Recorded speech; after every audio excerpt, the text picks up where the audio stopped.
Urdu class second year کا تیسرا سبق نواب محسن الملک مصنف ڈاکٹر مولوی عبدالحق۔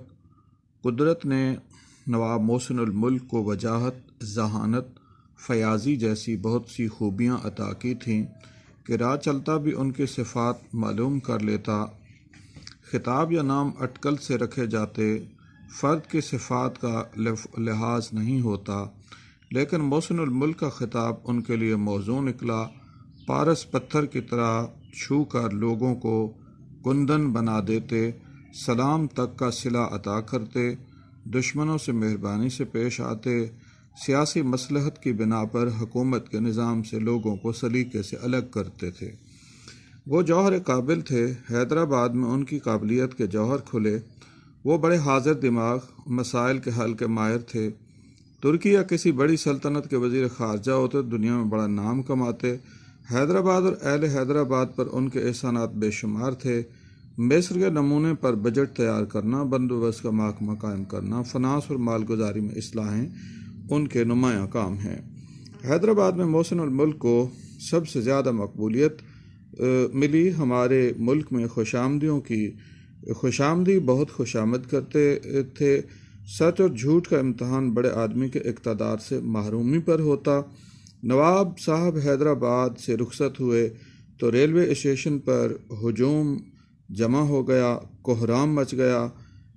جس زمانے میں نواب صاحب نے ہوش سنبھالا، مسلمان دولت اور مقام کھو کر مذہب سے جذباتی وابستگی اختیار کر چکے تھے۔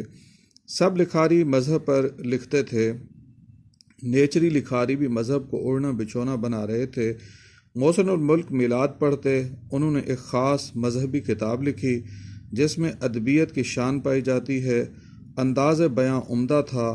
انگریزی نہ جانتے تھے مگر انگریزی کتابیں ترجمہ کرا کے مطالعہ کرتے۔ تقریر کے وقت منہ سے پھول جھڑتے تھے، آواز میں مٹھاس تھی، لوگ جلد ان کے قائل ہو جاتے۔ موسم گرما کی سختی کے باعث دکن سے بمبئی چلے آتے۔ بدر الدین طیب جی سر سید اور علی گڑھ تحریک کے مخالف تھے۔ نواب صاحب نے ان کے سامنے پردرد تقریر کر کے ان کو رلا دیا، کالج کے لیے عطیہ وصول کیا۔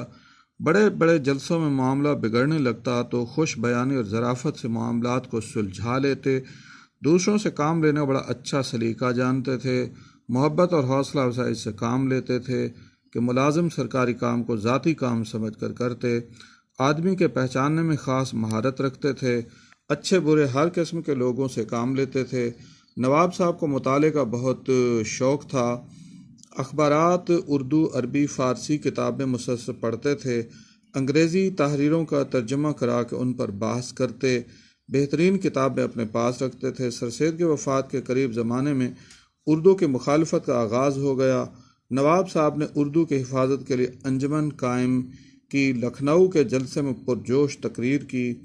وہ اسی شاہراہ پر گامزن رہے جس کی داغ بیل سر سید ڈال گئے تھے۔ کوئی ان کی یادگار بنائے یا نہ بنائے، ان کا کام ان کی عظیم یادگار ہے۔